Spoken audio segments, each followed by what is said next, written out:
C'est que en une semaine, vous pouvez déjà nourrir vos sujets. Si c'est les poules, les cochons, tout ce que vous voulez. Alors, donc, 2 semaines, la larve a encaissé, la larve a emmagasiné suffisamment de protéines pour devenir mouche. Donc là, elle ne va plus manger, elle va chercher à sortir dans le bac de l'élevage pour aller dans un endroit sec. Et dans cet endroit sec-là, ça va permettre sa métamorphose complète pour devenir mouche. Parce que si la larve reste dans l'aliment, l'eau là va le tuer. Vous voyez? Donc, elle va sortir de là-bas pour aller là où il y a un milieu sec. Donc, si vous avez des larves matures dans vos bacs d'élevage, on va voir ça, dans vos bacs d'élevage, s'il y a des larves matures qui n'arrivent pas à sortir parce que votre système n'est pas peut-être adéquat, il faut les faire sortir parce que elles risquent de mourir. Les œufs aussi, concernant les œufs, vous voyez par exemple ici là c'était dans l'eau, c'est-à-dire c'était dans l'aliment. Alors que les œufs, si les œufs rentrent en contact avec l'aliment, si l'aliment est mouillé, les œufs là, si les œufs se mouillent, les œufs peuvent mourir. Donc, on va vous montrer des techniques. Ça là, on a fait ça sciemment pour que vous puissiez voir que si vous faites ça chez vous, vous allez perdre beaucoup des œufs et votre production ne sera pas rentable. Vous voyez? Donc, on va suivre encore une vidéo là. Ah, d'accord, oui. Le matériel. D'accord. Commencer, voilà. Donc, pour commencer l'élevage des mouches saudates noires et pour vous faire devenir des millionnaires en élevage et en agriculture, vous n'avez pas besoin des millions, comme disent mon formateur. Vous avez seulement besoin des moyens de bord. Donc, s'il y a quelqu'un parmi vous qui peut avoir déjà 10 000, 15 000, 20 000, vous pouvez déjà commencer la production des mouches saudates noires. Alors, on commence avec quoi? On commence avec des planchettes comme ça là. Donc, si quelqu'un a dit, tu peux déjà couper ça, tout ça là, et faire des planchettes comme ça. Ça coûte pas, ça coûte rien. Alors, vous allez commencer aussi avec quoi? Vous allez commencer avec la moustiquaire. Je crois que tout le monde a une moustiquaire chez lui. Mais sauf la moustiquaire imprégnée.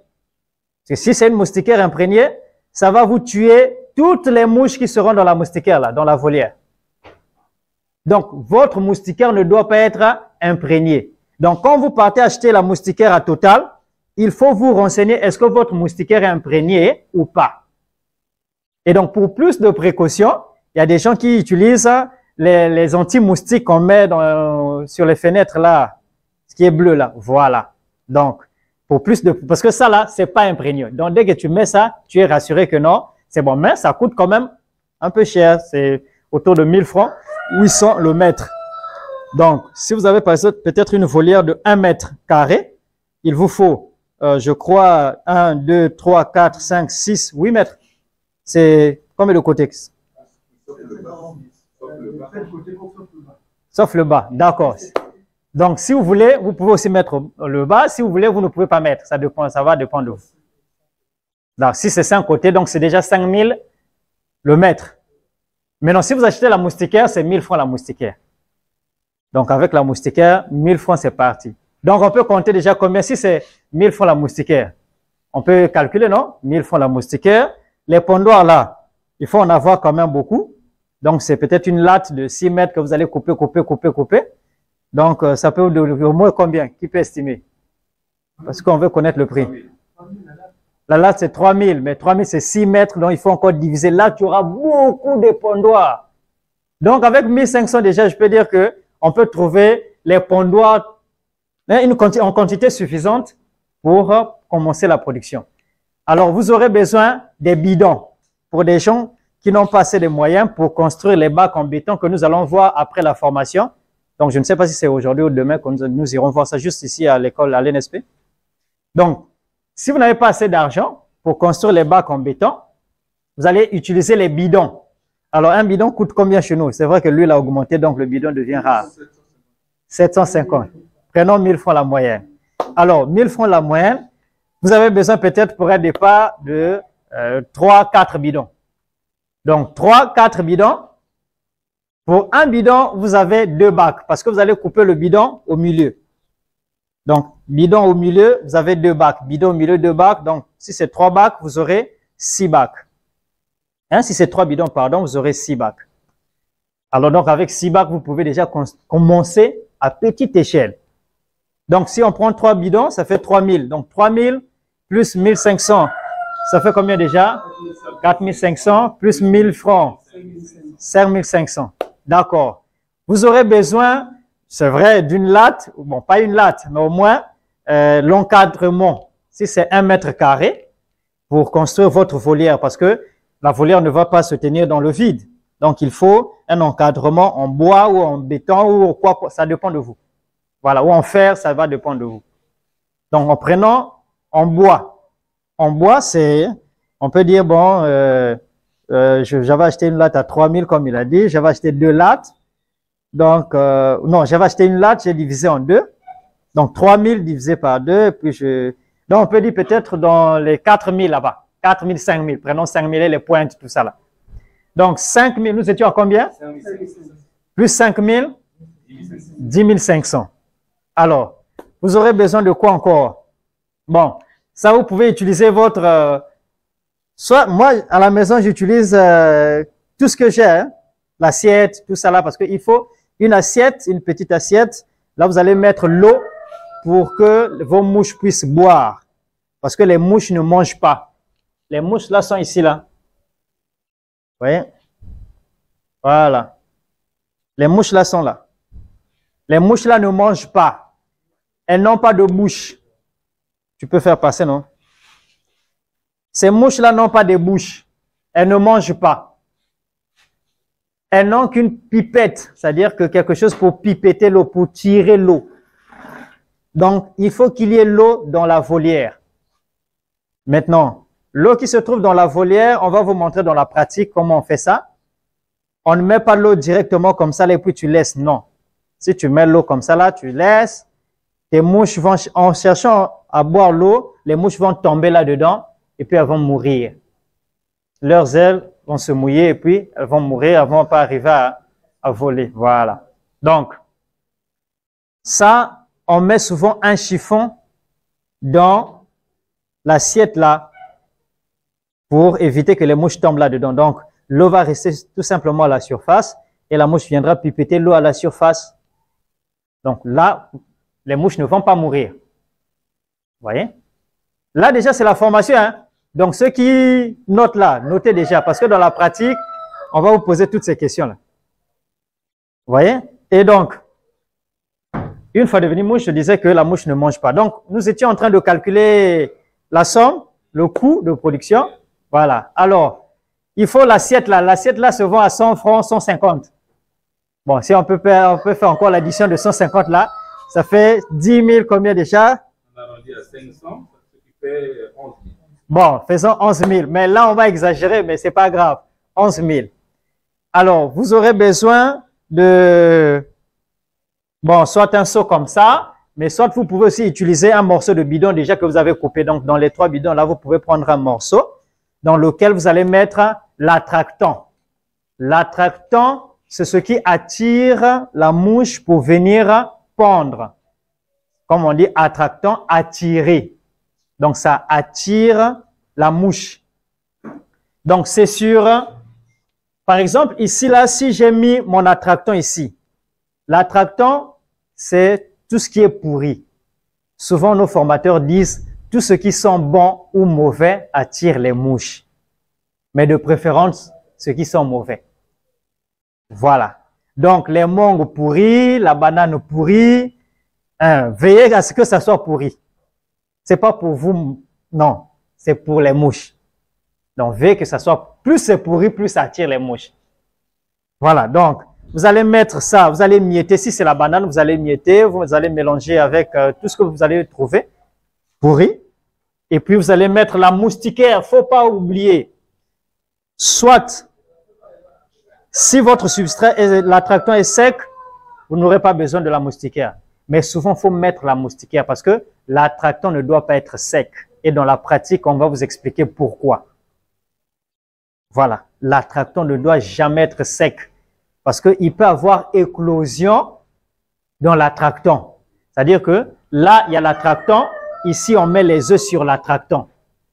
Mais l'attractant là est protégé par soit un filet comme ça, là, une moustiquaire, pour ne pas que les mouches puissent tomber dans l'attractant. Vous voyez? Alors, une fois que vous avez l'attractant, vous mettez les pondoirs, les mouches viendront pondre ici. Dans les petites, dans les interstices là. Bonne arrivée à tous. Bonjour. Donc, vous voyez ici là, il y a des interstices. Il y a des interstices, donc les maboulières. Voilà. Alors, dans ces interstices là, c'est là où les mouches viennent pondre. Ici là. Donc, si c'est trop espacé, c'est-à-dire si l'espace là est trop grand, la mouche ne viendra pas pondre parce que la mouche aura peur. Peur pourquoi? Parce que ses œufs ne seront pas protégés. La mouche là est très intelligente. Donc, si c'est trop serré aussi, la mouche ne viendra pas pondre parce qu'elle n'aura pas accès à ces interstices là. Vous voyez? Alors, pourquoi la mouche va pondre à l'intérieur ici? C'est parce que la mouche veut que ses œufs soient protégés contre quoi? Contre les prédateurs. Vous voyez, j'ai laissé le pondoir là pendant quelque temps, juste derrière là, il y a déjà les fourmis là-dedans. Et donc, s'il y a éclosion, toutes les petites larves là seront volées par les fourmis. Et toi, tu viendras là, il n'y aura plus rien. On a volé ta production pendant que tu dormais. Vous voyez? Donc, il faut veiller à ça. Si c'est trop espacé, les mouches ne vont pas pondre et tu n'auras pas des œufs. Alors que ce que tu cherches, ce sont les œufs là. Vous voyez? Donc, c'est vraiment important. Alors, la deuxième raison pour laquelle les mouches viendront pondre ici, c'est parce que leurs œufs doivent être protégés contre les rayons solaires. Le soleil tue les œufs, donc tue les bébés larves. Donc, quand vous allez mettre vos pondoirs dans la volière, soyez rassurés que vos pondoirs se trouvent là où il y a un peu d'ombre, là où il y a l'ombre. S'il n'y a pas l'ombre, vos œufs seront séchés et vous n'aurez rien. Très important. Là, je vous donne la formation d'un très bon cœur. Voilà, donc avec tous les détails possibles. C'est vrai que les détails vont continuer jusqu'à la pratique. Parce que dans la pratique, c'est là où il y a plus de détails. Alors, donc, est-ce que quelqu'un a encore une question? Parce que les questions me permettent de...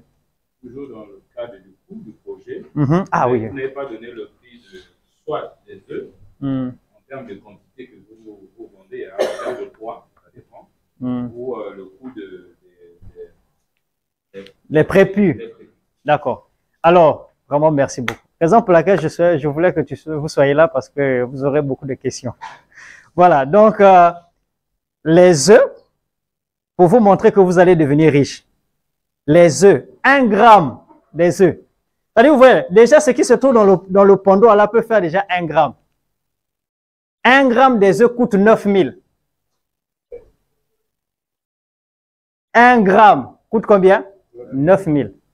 Donc, quand vous êtes là, si vous voulez acheter 1 gramme, c'est combien? C'est 9 000. Alors, 1 gramme là va vous donner combien de kilos d'asticots? Parce que vous allez acheter 1 gramme pour commencer la production. Alors, vous devez estimer le nombre de kilos que ça va vous donner pour voir la quantité de mouches que vous aurez dans votre volière. Donc, 1 gramme donne 4 kilos de mouches. Je dis bien 1 gramme, hein, ça donne 4 kilos de ça là. 4 kilos, 1 gramme. Mais nous pouvons récolter jusqu'à 15, 20, même 30 grammes chaque jour. Vous voyez? Si 1 gramme donne 4 kilos, si je récolte par exemple 40 grammes la journée, j'ai combien de kilos? Vous pouvez faire les calculs. C'est très simple. Vous voyez? Donc, pour des gens qui vont commencer à vendre les œufs ou bien acheter les œufs, c'est 9 000 1 gramme. Donc, dès que vous avez 1 gramme, ça va vous donner 4 kilos d'asticots. Et les 4 kilos là, vous n'allez pas les donner directement à vos sujets. Non, non, non, non, non. Faut être malin, faut être intelligent. Les 4 kilos là, vous devez les conserver jusqu'à devenir mouches. Et ce sont les mouches là qui vont commencer maintenant à pondre les œufs qui vont même envahir votre maison. Parce qu'il y aura beaucoup d'asticots. Il y a des gens, on va suivre les vidéos, il y a des gens qui produisent 10 tonnes chaque mois. Ça, c'est, donc, au Bénin ou bien au Togo, ceux qui produisent 10 tonnes chaque mois sont des fainéants. Donc, ceux qui produisent 10 tonnes d'asticots chaque mois sont des fainéants. Papa, c'est ça. Ici, vous êtes venu pour devenir millionnaire. Pas seulement riche de 500 000, hein? Non. Riche des millions. Si ça sous, on va aller un peu plus loin. Vous voyez, non? Donc, vous êtes venu ici là pour ne pas envier la fonction publique. Vous êtes venu ici là pour devenir riche. Je dis bien riche. Grâce à l'élevage et à l'agriculture. Donc, si après 2 ans, vous produisez 10 tonnes chaque mois, alors que vous avez l'espace, parce que ce qui compte d'abord, c'est l'espace. Ceux qui ont l'espace, c'est déjà un atout. Donc, si vous avez l'espace et que vous produisez 10 tonnes chaque mois, c'est que vous êtes des fainéants. Vous voyez?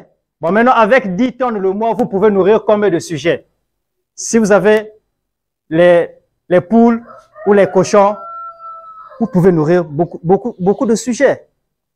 Je dis bien la tonne, hein? Pas le kilo, pas 10 kilos, mais 10 tonnes. Parce que, avec ça là, si c'est très riche, vous n'aurez pas besoin, c'est-à-dire vous aurez besoin de moins d'asticots pour nourrir plus de sujets. Si c'est très riche en protéines. Si c'est moins riche en protéines, vous aurez besoin de beaucoup d'asticots pour nourrir beaucoup de sujets. Vous voyez? Donc, c'est un peu ça. Bon. Vous allez préparer les questions, mais entre-temps, on va suivre la vidéo. Oui. Je veux savoir l'espace. C'est à combien de centimètres d'espace qui divise les pontoirs? Bon, pas centimètres, mais on peut parler de millimètres. Donc, 1 millimètre, déjà, c'est bon. 1 millimètre ou moins. Je dis bien moins. C'est même moins d'1 millimètre. Si vous voyez bien, c'est moins d'1 millimètre. Ça va favoriser la ponte. Ça va faire que vos mouches puissent pondre beaucoup. Parce que elles vont se dire que leurs œufs seront protégés. Alors, sans plus tarder, quelqu'un a encore une question? On va d'abord suivre la vidéo. Gardez donc votre question.